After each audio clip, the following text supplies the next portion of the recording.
Today is Krishna Janmashtami. When we say Krishna, most people only think of butter and girls and flute. Yes. But we must understand that his butter business was all till he was 6 years of age or 8 years of age. So all this girl business only till he was 16 years of age. At the age of 16, when his guru Sandipani made him realize what is the purpose of his life, first of all he left Vrindavan, never again came back to see any of his relatives or the girls or boys of his area. That was the end of it. When he was leaving, today if we say Krishna, we say Radhe Krishna. Radhe comes ahead of Krishna. Because their love, their intimacy, their romance caught the imagination of a whole culture in the entire subcontinent in such a way that we don't say Krishna Radhe, we say Radhe Krishna. But at the age of 16, he saw her for the last time and never again saw her. And at the age of 16, when he was leaving, he said, I played this flute for you. Now I'm going and not coming back. So, as an offering to you, for the love that you are, I'm going to give this flute to you and never again play the flute again. And he never again played the flute. From then on it was Radha who played the flute.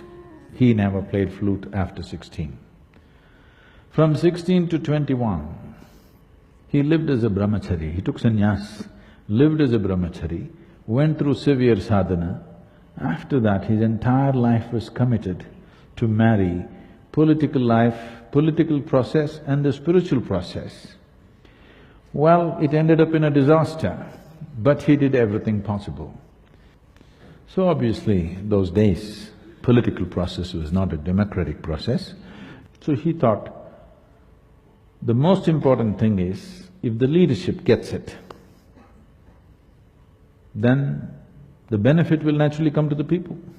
For example, a king or a prime minister or a president of a country today, or even a CEO of a company because they have hundreds of thousands of people under them, once you have such a responsibility, then every thought that you generate, every emotion that you generate, every action that you perform impacts millions of people's lives. When you have such a responsibility, it's very important you are in a good state. What you think, what you feel must be coming from a certain inner space which will work for everybody's well-being.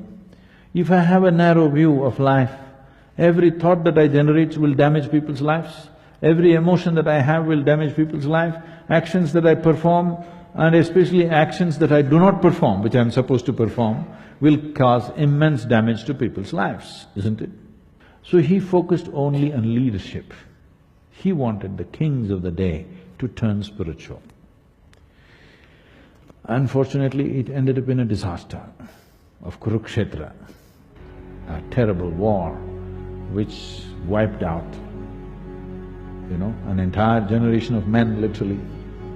That's one thing he desperately tried to avoid is that war.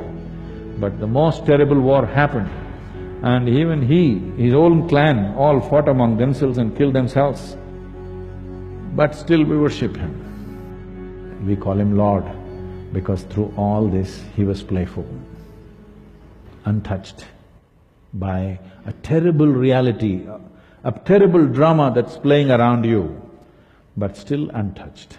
We are calling him Lord because he's a Lord upon himself. Though everything went wrong with his external life, within himself, never once did he fall off. For this we are saying Lord. This you can also do, isn't it? Whether you are going to become the biggest success in the world or not is subject to many realities. But are you a successful human being? That means, are you able to conduct your life consciously, or if life pokes you, will you become an animal? This is the question. This one question, if you successfully handle, you also we will call you Lord. Yes?